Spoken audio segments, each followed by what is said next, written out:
ओम शांति। आज जो हम सुना रहे हैं वो बहुत ध्यान से सुनने और समझने की बात है, इसलिए आप बहुत ध्यान से समझने की कोशिश कीजिएगा और वीडियो का अंत तक आप जरूर देखिएगा। आज हम सुना रहे हैं कि हिंदू धर्म के संस्थापक कौन थे, यानी हिंदू धर्म किसने स्थापन किया था। कोई भी धर्म कोई ऑटोमेटिक नहीं बनता है। आज हिंदू धर्म के प्रचारक लाखों साधु गुरु पंडित महात्माएं होंगे, लेकिन हिंदू धर्म के संस्थापक कौन थे ये किसी को भी पता नहीं है। कैसे समझे कि हिंदू धर्म के संस्थापक कौन थे?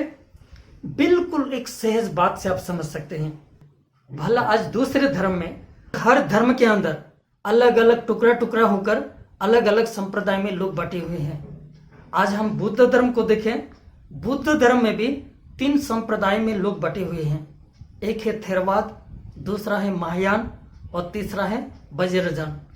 ये 3 संप्रदाय में लोग बटे हुए होने के बाद भी सभी एक महात्मा बुद्ध को जरूर मानते हैं।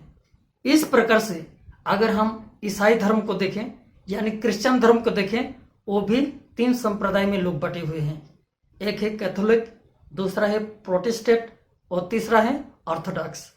ये तीनों संप्रदाय में अलग अलग बटे हुए होने के बाद भी सभी जीसस क्राइस्ट को जरूर मानते हैं और बाइबल को जरूर मानते हैं। इस प्रकार से अगर हम हिंदू धर्म को देखें, हिंदू धर्म खास 4 संप्रदाय में लोग बटे हुए हैं।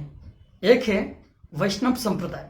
वैष्णव संप्रदाय उसको कहा जाता है जो विष्णु को ही परमेश्वर मानते हैं। और दूसरा है शैव संप्रदाय। शैव संप्रदाय उसको कहा जाता है जो शिव को ही परमेश्वर मानते हैं। शिव और शंकर एक कहते हैं और शिव को ही परमेश्वर मानते हैं। और तीसरा है शाक्त संप्रदाय।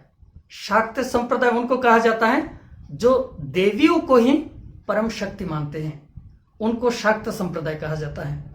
और चौथा है स्मार्त संप्रदाय।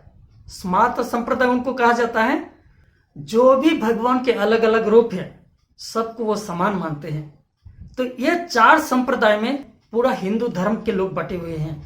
अभी सभी किसको मानते हैं? कोई एक को नहीं मानते हैं।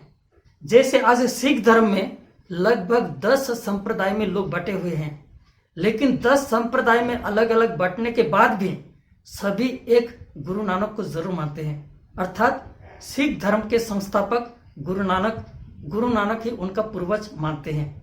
आज बुद्ध धर्म में 3 संप्रदाय होते हुए भी सभी एक उनके पूर्वज महात्मा बुद्ध को मानते हैं। क्रिश्चियन धर्म में भी अलग अलग संप्रदाय होने के बाद भी सभी एक जीसस क्राइस्ट को मानते हैं। लेकिन हिंदू धर्म में देवी देवताओं को मानते हैं। माना देवी देवता कोई एक नहीं है, देवी देवता अनेक है। कितने देवी देवताएं कहते हैं? तो कहते हैं देवी देवता तो 33 करोड़ थे। 33 करोड़ देवी देवता माना एक दुनिया थी। अब स्वयं भगवान निराकार परमात्मा आकर कहते हैं एक समय देवी देवताओं की ही दुनिया थी। वो भी देवी देवता भी मनुष्य ही थे, लेकिन उनमें दिव्य गुण, दिव्य शक्ति, दिव्यता थी, पवित्रता थी, इसलिए उनको देवता कहा जाता है। लेकिन वो भी मनुष्य थे। उस समय कोई भी धर्म नहीं था, अलग अलग धर्म का कोई नाम और निशान नहीं था। अहिंसा ही परमो धर्म था। लेकिन जब उन्होंने धीरे धीरे ये दिव्यता या पवित्रता की शक्ति खत्म हो जाती है, तब उसकी प्राप्ति के लिए वे ईश्वर की पूजा करना शुरू करते हैं। लेकिन भगवान को यथार्थ ना जानने के कारण वही देवी देवताओं की ही मूर्ति बनाकर वो पूजा करना शुरू करते हैं। लेकिन देवी देवताओं की मूर्ति पूजा या उस रीति रस्म को अस्वीकार करते हुए इब्राहिम ने जब एक अलग पंथ का निर्माण किया, तो उसी समय उसके भेंट में अपने को हिंदू कहलाना शुरू करते हैं। बाकी हिंदू धर्म किसी ने स्थापन नहीं किया है, वही देवी देवता जब अपनी दिव्यता या पवित्रता की शक्ति खो बैठते हैं, अपने साधारण रूप में आ जाते हैं। साधारण रूप होने के कारण अपने को हिंदू कहलाना शुरू करते हैं। इस प्रकार से हिंदू धर्म स्थापन होता है। इसलिए हिंदू धर्म के संस्थापक यानी पूर्वज कोई एक नहीं है, अनेक है।